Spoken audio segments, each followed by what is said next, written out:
Que vous soyez acteur du monde de l'EdTech ou simplement curieux de la transformation de l'éducation et de la formation, ou si vous souhaitez vous former à de nouvelles connaissances et compétences, ce podcast est fait pour vous. Nous allons continuer à vous éclairer sur ce monde en perpétuelle ébullition. Ce podcast vous est présenté par La Poste Solutions Business et son offre e-éducation qui a vocation à promouvoir et à déployer l'usage du numérique éducatif dans l'ensemble de nos régions. La Poste s'engage auprès des établissements scolaires en proposant des solutions sur mesure, comprenant du matériel et des services associés pour mettre en place une offre numérique adaptée à chaque établissement.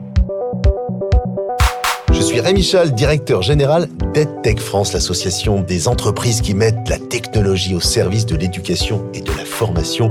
Bienvenue dans ce nouveau numéro d'EdTech France, le podcast. Aujourd'hui, on a des fleurons en France. 350 entreprises, c'est peut-être que la partie visible de l'iceberg. On a la VR, ou on va dire la réalité virtuelle du coup en français. On s'aperçoit qu'il n'est pas toujours évident d'avoir des chiffres d'un point de vue du marché qui fassent l'unanimité. Alors, 20 milliards de dollars de dépenses. Seulement 7% posséderaient un casque de réalité virtuelle chez eux, selon une étude du CNC. Là, donc il faut des gens spécialisés. C'est pas un truc parisien pour les Parisiens, on est partout. Une des grosses tendances cette année, c'est l'amélioration de l'expérience utilisateur. Cette instabilité du marché du hardware. Et si ça débarque dans les foyers, là on pourra parler d'une vraie révolution qui sera, à mon sens, même encore plus importante que celle de l'arrivée de l'iPhone.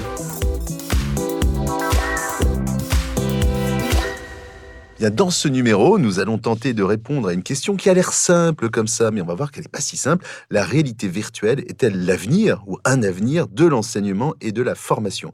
Dans un premier temps, je vous propose de parcourir l'écosystème français de ce qu'on appelle la VR, réalité virtuelle, et de dresser un état des lieux du marché.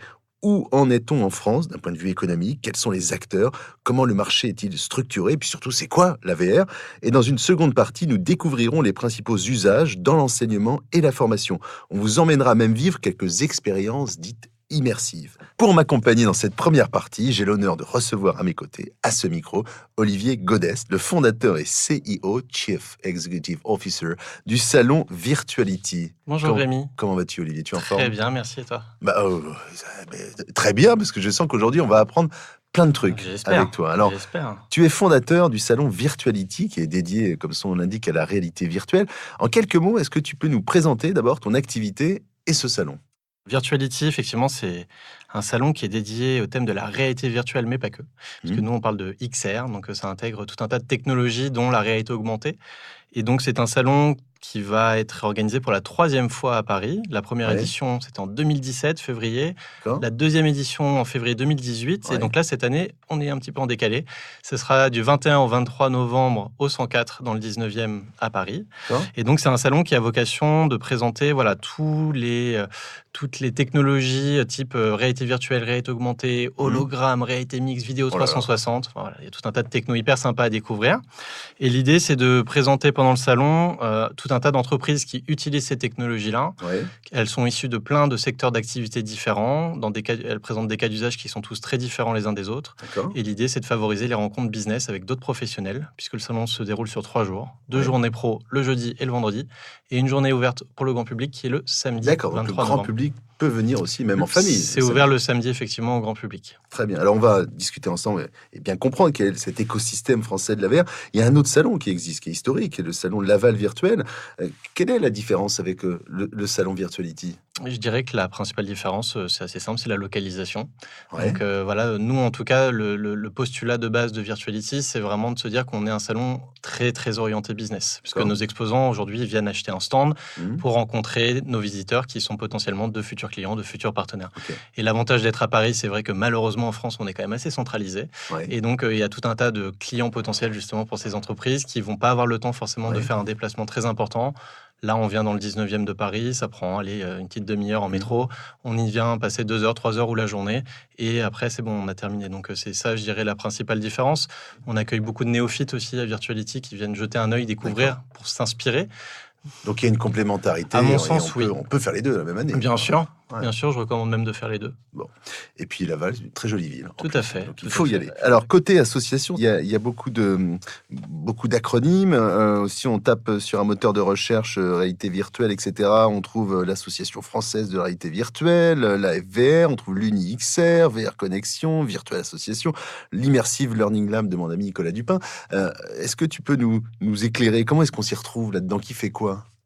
Ah, ça, c'est une bonne question. Alors, ce que je peux déjà vous dire, c'est que, parce que pour le coup, je connais bien UniXR, qui est un think tank. Oui, Je faisais partie de l'équipe qui était au tout départ de l'aventure, on s'appelait UniVR à l'époque. d'accord. Euh, C'était un sacré jeu de mots. Ouf, oui. Je m'engage pas sur la communication et marketing qui a été faite, mais en tout cas, c'était bien retenu. Donc, c'est ça Ouais. le principal. Et donc, ça s'est transformé en UniXR, puisque là aussi, il y avait une volonté d'élargir le spectre vraiment des technologies qui étaient concernées par le sujet. Il y a une fusion qui a été annoncée il y a quelques semaines entre la FRV, qui est une Ouais. association historique, en fait, sur ces sujets de réalité virtuelle. Ça D'accord. fait des années qu'elle existe. UniXR, ça ne faisait que 2-3 ans, peut-être, à peu près comme Virtuality. Ouais. Et donc, les deux ont fusionné pour avoir plus d'envergure et plus de possibilités d'obtenir aussi des D'accord. financements pour se développer, et puis avoir, on va dire, un seul porte-parole vis-à-vis d'institutions publiques ou vis-à-vis justement d'acteurs. Donc aujourd'hui, c'est un des gros pôles qui existe en France, en tout cas pour représenter l'industrie. VR, AR, XR, vidéo 360. Est-ce que tu peux nous expliquer un peu mieux à quoi ces termes un peu barbares correspondent? Oui, je comprends. C'est vrai que quand il y a des nouvelles technos comme ça, il y a toujours un petit peu aussi Ouais. tout un tas de termes qui arrivent avec. Et on a l'impression qu'on parfois on veut se faire un peu enfumer avec ça, mais finalement c'est assez simple. En gros, on a la VR, ou on va dire la réalité virtuelle du coup Ouais. en Oui, français. VR, c'est en anglais. Voilà, c'est virtual reality. reality. Ok. Voilà, donc réalité virtuelle en français. Là, le principe est simple. L'idée, c'est qu'on trompe les sens complètement. L'idée, c'est qu'on met un casque sur la tête Ouais. de la personne qui va vivre l'expérience. L'idée, c'est de la couper au maximum, en fait, de toute perturbation qui vienne du monde réel pour l'immerger complètement dans un monde qui est complètement numérique. Et typiquement, pour donner un exemple concret, ça va être Sodexo, par exemple, a développé pour ses employés qui travaillent dans les cuisines d'entreprise, Ouais. travaillé avec une entreprise qui est Backlight, pour développer un simulateur de situations à risque qu'on peut retrouver dans une cuisine d'entreprise. On va dire, j'ai plus le nombre exact, mais les 8 cas les plus classiques et comment réagir. D'accord. Alors, on a le choix. Comment on fait pour former ces gens-là? Soit on leur donne un livre, c'est pas super fun. Ouais. Et puis en termes de taux d'apprentissage, je suis pas sûr que ce soit génial. Soit on met vraiment le feu à la cuisine et on voit comment Ouais, réagir. mais ça marche qu'une fois. Hein. Ça coûte assez cher. En même temps. Soit on développe un module de réalité virtuelle. Et donc Ok. là, on va reproduire vraiment les sensations comme si on mettait le feu à la Ouais. vraie cuisine. Et puis donc on va pouvoir agir concrètement en vrai. Ouais. Et donc la mémorisation sera bien meilleure parce qu'on aura l'impression d'avoir vécu l'expérience. Alors ensuite, AR, AR. Augmented Reality, Ouais. réalité augmentée. Donc là, pour vous donner un exemple simple, Ikea qui a lancé il y a quelques mois une application qui s'appelle Ikea Place. Donc en fait, je prends mon téléphone portable ou ma tablette, Ouais. pour ne pas citer de marque particulière. Ouais. Enfin, t'as dit Ikea en même temps, donc. Oui, c'est vrai. Hein. Bon, Voilà. une marque de meubles. Oui, mais c'est pour que les gens puissent télécharger l'application et puissent la D'accord. tester. Pour sur leur vraiment... iPad ou sur leur. Ça marche, je crois, aussi sur Android, D'accord. voilà, sur toutes les bonnes marketplaces. Et donc l'idée, c'est que, je vais choisir par exemple mon nouveau canapé. Plutôt Ouais. que de le regarder juste sur un catalogue ou sur mon ordinateur, ce que je vais faire, c'est que je vais prendre l'application. Mhm. Et Ikea a donc modélisé en 3D l'ensemble de son mobilier. Et via cette application, en fait, je vais pouvoir la projeter dans mon salon pour D'accord. faire comme si le canapé Ok, était arrivé ouais. au milieu du salon. Et donc, en fait, ça utilise tout simplement l'appareil photo, Ouais. le système de positionnement du téléphone, etc. Et en fait, à travers l'appareil photo, je vais avoir sur mon écran le canapé en 3D qui est au milieu de ma pièce. Et donc, je vais pouvoir, vérifier qu'il Ouais. est à la bonne taille. Et puis, 2, que ça me convient bien, que, voilà, on va dire, il y a une bonne alchimie avec le reste de Ouais. mon mobilier.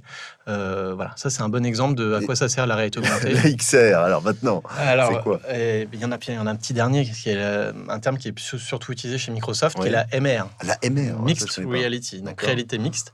Ouais. Et c'est un terme qui est utilisé beaucoup chez Microsoft pour parler de HoloLens. Nous, en tant que pédagogue, on va dire, du marché, on regroupe ça dans la réalité augmentée. En fait, D'accord. c'est de la réalité augmentée avec un certain nombre de spécificités techniques en plus, Ok. mais le principe est à peu près le même, c'est l'utilisation d'hologrammes D'accord. avec un casque qu'on met sur la tête. Et ça, c'est vraiment un des trucs les plus bluffants qui Ok. existent aujourd'hui. Donc voilà, donc l'AXR, en Ouais. fait, c'est ce qui regroupe l'ensemble de ces technologies-là. C'est le terme générique D'accord. X pour le côté générique. Voilà, comme il y a D'accord. tout le temps le R à la fin. On croise des données là, des principaux acteurs, la VR ou la XR, on va dire ça comme ça, et qu'on regarde les études qui sont publiées sur le sujet, notamment celle du CNC, d'IDC, de Capgemini, etc., on s'aperçoit qu'il n'est pas toujours évident d'avoir des chiffres d'un point de vue du marché qui fassent l'unanimité. Alors, c'est quoi aujourd'hui le marché de la VR ou de la XR? Nous, ce qu'on peut dire en tant qu'organisateur d'événements depuis 3 ans sur le sujet, Ouais. je parle juste pour la partie Ouais. France pour l'instant, c'est qu'on voit une croissance claire depuis 3 ans de ce secteur-là qui vraiment se développe de plus en plus. On voit des entreprises qui ferment également. Mhm. C'est pas que dans un seul Mhm, sens, c'est un bien sûr. marché vivant Ouais. avec des contractions par moments qui sont un peu plus tendues, on va dire. Mais globalement, c'est un marché qui est en croissance, qui a une certaine fragilité. Il faut aussi en être conscient. Aujourd'hui, moi je dis ça parce qu'aujourd'hui, je pense qu'en France, on est très très bon sur le secteur. J'ai beaucoup voyagé, j'ai regardé ce qui se faisait à l'international. Les boîtes françaises produisent de très très bonnes choses. D'accord. Il faut les soutenir. Voilà, je pense qu'aujourd'hui, il y a une place à prendre sur le marché mondial. Les Asiatiques ont besoin de contenu. Les Américains Ouais. font beaucoup d'investissements sur le hardware, etc. Mais en France, on a une très très bonne production en qualité de service, en production 3D. C'est lié aussi à nos écoles, les Gobelins, etc. Enfin, on se fait piquer tous nos talons aux États-Unis pour les Ouais. films d'animation. La 3D, enfin, pardon, la VR, la R, ce n'est que de la 3D. Ouais. Donc aujourd'hui, on est très bon sur le sujet. D'accord. Donc il y a un vrai Mais enjeu c'est bien de politique. le rappeler quand même. Mais oui. Puis c'est le rôle de la Tech France d'accompagner la filière EdTech et ses entrepreneurs. Eh ben Alors, voilà. on a demandé à Nicolas Ribert, qui est responsable de la veille pour Laval Virtual, aussi de partager avec nous sa vision du marché et puis les prévisions de dépenses du marché de la VR aujourd'hui en 2019. On l'écoute. À l'international, c'est certain, en 2019, les dépenses mondiales du secteur de la réalité virtuelle au sens large, avec la réalité augmentée, elles devraient dépasser les 20 milliards de dollars de dépenses. C'est dans le secteur commercial, en fait, au sens large, qu'on observe actuellement la plus grande croissance, et ceci sur les 3 ans à venir. C'est vrai que en 2019, on a des secteurs sur les services à la consommation, c'est plus de 1,6 milliard de dollars. Le retail, 1,56 milliard de dollars. Et puis également des éléments émergents sur la fabrication personnalisée. On veut tous des objets customisés et la réalité virtuelle va aider à les réaliser. Plus de 1,54 milliard de dollars dépensés en 2019 à cet effet. Service à la consommation, service du retail, c'est-à-dire le commerce de détail, la fabrication personnalisée, tout ça sont des choses que tu vois aussi venir? Sincèrement, pas toujours. Ouais. Pas toujours. Je dirais que sur le marché de la réalité virtuelle aujourd'hui, en tout cas, il est très B2B. Ouais. Mes exposants qui viennent depuis le début insistent beaucoup là-dessus. Leur public cible aujourd'hui, ce sont d'autres professionnels qui vont leur acheter des prestations de services D'accord. et qui vont donc du coup leur permettre tout simplement de financer leur entreprise. Donc c'est vrai que sur tout un pan grand public, à date en tout cas, et dans l'état actuel des choses, c'est pas un marché qui serait suffisant pour faire vivre mon industrie. Ouais. Maintenant, il y a un autre pan, on va dire, de l'industrie qui se retrouve un petit peu entre les deux, ce que je vais appeler le B2B2C. Ouais. Et donc, c'est notamment tout le marché des salles d'arcade, du divertissement et du marketing, on va dire. Alors B2B2C pour tous ceux Donc, qui nous écoutent. B2B, pourquoi? C'est parce que l'acheteur, c'est l'autre professionnel, Ouais. donc business to business, mais celui qui va consommer l'expérience à la fin, c'est un consommateur, on va dire, lambda. Donc, Exactement, le 2C, to consumer. Typiquement, donc les salles d'arcade, c'est un très bon exemple. Aujourd'hui, on a des fleurons en France sur le sujet, que ce soit côté salle d'arcade, avec des entreprises comme Illucity, ils ont ouvert une super salle d'arcade du côté de la Villette, Mindout qui ouvre des salles aussi à différents endroits du monde, on a Virtual Room qui s'exporte dans le monde entier. Voilà, un vrai savoir-faire de ce côté-là. La mauvaise nouvelle, c'est que dans les salles d'arcade, il n'y a plus de flipper. Voilà. Moi, c'est ma génération. On donc, peut en mettre quand même un. C'est-à-dire que pour ceux qui attendent pendant qu'il y en a un qui fait une expérience, on peut mettre un flipper à côté. Des flippers, donnez-nous des flippers, les enfants avec des casques et les parents avec des On peut flippers. faire du flipper en réalité virtuelle. Avec plaisir. Alors, on va continuer, on va entendre de nouveau Nicolas Ribert, toujours de Laval Virtual, qui va nous donner quelques infos sur les zones dans le monde les plus actives. On écoute Nicolas. Ce qu'on peut constater, c'est que les zones géographiques les plus actives sont avant tout l'Amérique du Nord, USA et Canada, qui sont en recherche de compétitivité face à l'autre géant qui est la Chine. Vient ensuite l'Europe. La France est en lice au niveau des pays européens, est très active dans ce domaine. C'est vrai qu'en 2022, on pense que les dépenses mondiales liées à la réalité virtuelle et augmentée vont peser plus de 190 milliards de dollars. De ce fait, on voit aussi qu'il y a une émergence pour l'utilisation de la réalité augmentée qui se développe plus rapidement que la réalité virtuelle en termes d'investissement, avec un ratio un peu de 4 pour 1 pour la réalité augmentée. 190 milliards de dollars d'ici à 2022, un ratio de 1 à 4 AR, VR, et puis un podium USA, Chine, Canada. Alors on retrouve les USA et la Chine qui sont aussi des géants de la tech. Le Canada, on s'y attendait peut-être pas. Comment se positionne la France par rapport à ces autres acteurs, toi qui est dans l'écosystème Ouais, et alors qui a beaucoup voyagé? c'est ce que je disais un petit peu tout à l'heure. Pour moi, la France, alors effectivement, je suis complètement d'accord. En Europe, je pense qu'on est en tête de ce qu'il se fait en termes de production de contenu, de services. Et on va dire le vrai côté différenciant, c'est que bon, les États-Unis ont déjà un modèle, on va dire, économique un peu particulier, puisque on est sur beaucoup de startups qui sont financées à fond perdu. Il y a beaucoup de Ouais, sociétés qui d'accord. ont fermé aux États-Unis parce qu'ils sont dans une culture aussi de la startup qui est différente de la nôtre. Les investissements se font beaucoup plus facilement Ouais. avec des montants aussi qui sont assez significatifs. On prend plus de risques. On prend plus de risques Ouais. et surtout on valorise l'échec puisqu'on a le droit Mmh. enfin, ça reste une expérience qui reste positive aux États-Unis Ouais. et c'est une philosophie que je trouve très intéressante.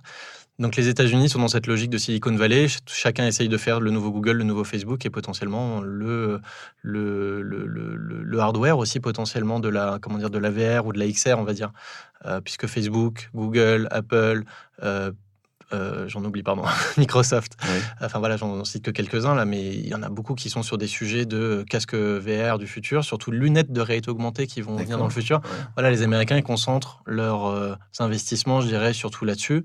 Après, sur le reste, sur la partie service ou création de contenu, on n'a vraiment pas à rougir, nous les Français, vis-à-vis des Américains. D'accord. Et après, effectivement, il y a le marché asiatique. Je l'élargirai un peu, le côté chinois. Effectivement, c'est un des énormes marchés. Puis ceux qui fabriquent le hardware. Alors en aussi. Asie, il y a évidemment la partie fabricant de hardware, mais ce qui est intéressant également en Asie, c'est que dans beaucoup de pays comme la Corée, le Japon, au-delà de la Chine, il y a beaucoup d'espaces dans lesquels on peut tester des choses en VR, par exemple dans les centres commerciaux. Mhm. Il y a plein de petits corners qui s'ouvrent comme ça de VR, qui ouvrent, qui ferment.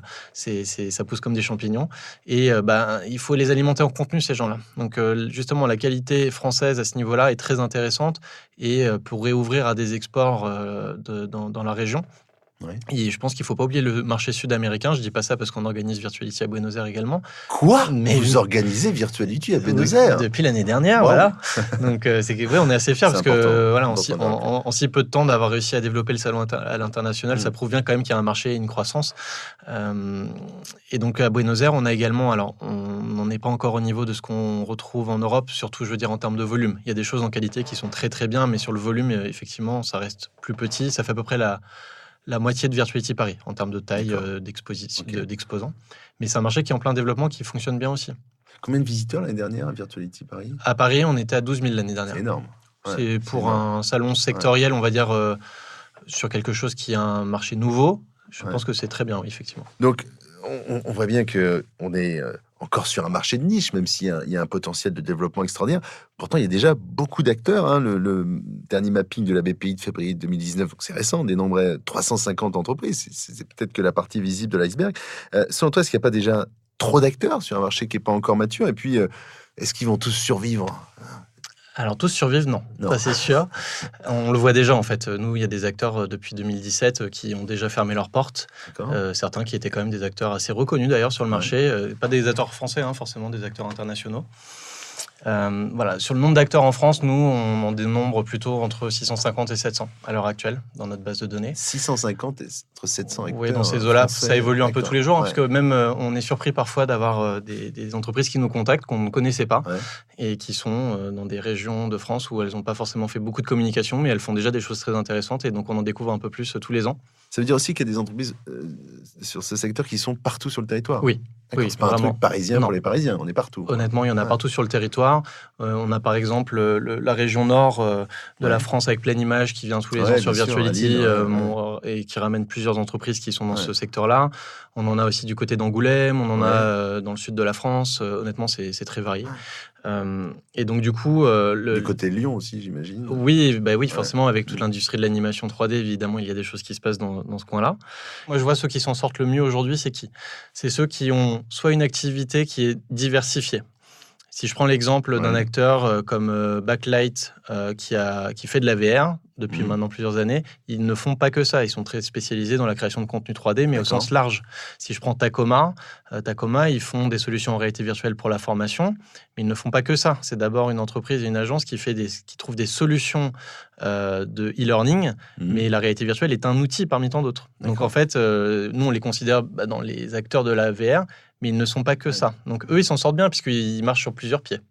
Il y a après ceux qui sont très, très spécialisés sur un secteur où il y a une demande. Et là, ça fonctionne très bien aussi, puisque, par exemple, si on est sur de la conception 3D pour le domaine médical, pour, on va dire, former les chirurgiens à des actes médicaux, demain, c'est pas ni vous ni moi qui allons pouvoir les inventer, justement, une simulation de ce type-là. Donc, il faut des gens spécialisés. Et donc là, comme il y a un marché, ça marche très bien aussi. Alors, tu parlais justement des équipements, de la techno, le hardware. Il y a peu d'entreprises françaises, par définition, qui sont fabricants. Alors, tu as cité Samsung, Google, Facebook, HTC, Apple, Sony, Microsoft, etc. Est-ce que c'est pas justement un frein au développement des usages, cette instabilité du marché du hardware Est-ce qu'il n'y a pas une obsolescence des casques qui fait que ça freine un peu l'investissement ? Complètement, et c'est d'ailleurs assez normal. Aujourd'hui, beaucoup d'exposants me disent, que ce soit dans le domaine de la formation, dans le domaine du retail, dans différents univers, finalement, il y a beaucoup de POC. Donc les POC, c'est les Proof of Concept, c'est des maquettes en gros qui sont réalisées dans les entreprises. Et beaucoup me disent, on est assez frustrés parce qu'on fait des choses qui sont vraiment bien. Mais le déploiement à grande échelle est assez freiné du côté des entreprises pour un certain nombre de problématiques, dont celle-ci, qui est une des problématiques phares. Prenons un exemple. Demain, une entreprise décide de faire un module de formation bien précis qui va utiliser la technologie X ou Y. 6 mois plus tard, il y a déjà un nouveau casque qui est sorti. Et est-ce que l'expérience qu'on aura développée sur l'ancien casque va être compatible ? C'est pas toujours évident.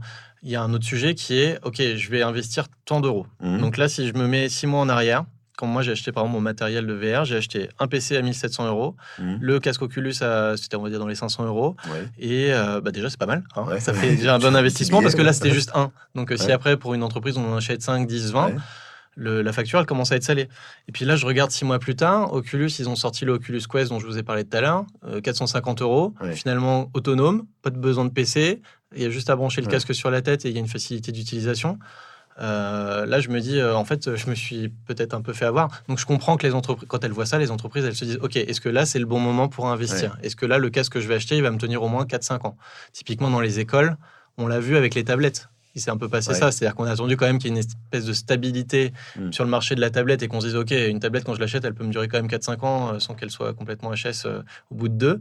Et puis, du coup, elles se sont déployées dans les écoles. Oui, donc il y a le risque de se dire, ça va baisser, donc j'attends. Voilà. Mais donc, c'était pareil avec l'informatique. Exactement. Pas si longtemps. Exactement. C'est pareil avec le mobile, avec toutes les nouvelles technologies qui se déploient comme ça à grande échelle. Aujourd'hui, il y a des prix qui quand même deviennent très intéressants, je pense. Pareil, si on prend l'exemple de l'HoloLens, qui est le casque de Microsoft, qui se développe beaucoup dans les entreprises. Le 1 a super bien fait le boulot là, pendant, on va dire, 3-4 ans.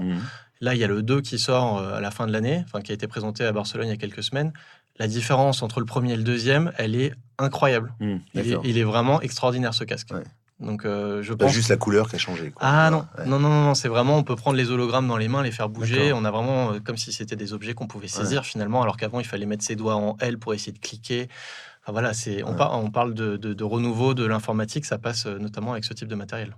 Alors, on a beaucoup parlé des entreprises, mais les Français qui nous écoutent, aujourd'hui, seulement 7% posséderaient un casque de réalité virtuelle chez eux, selon une étude du CNC. C'est 16% pour les 25-34 ans, c'est 0,2% pour les plus de 97 ans. Non, ça, c'est moi qui l'invente. Est-ce que tu imagines un futur où chaque foyer aurait son propre casque, notamment grâce à cette baisse des prix qu'on voit ? Alors, personnellement, pas forcément. En tout cas, pas en l'état actuel des choses. Si je reprends effectivement les chiffres, 7% des Français possèdent un casque. Mais combien le sortent régulièrement pour le mettre sur la tête ? Parce que moi, j'ai des casques chez moi. Très honnêtement, pourtant j'en consomme de la VR parce que c'est quand même mon cœur d'activité et qu'en plus j'aime bien ça. Mais c'est pas non plus tous les jours. Il y a un truc avec la VR qui est, on va dire, et son avantage et un petit peu son inconvénient. C'est que c'est isolant. Puisque pour être immergé complètement dans un monde virtuel, ça veut dire qu'il faut se couper complètement du monde réel. Moi, quand je suis à la maison, que j'ai ma femme à côté ou mes enfants, etc., j'ai pas forcément envie de me couper d'eux.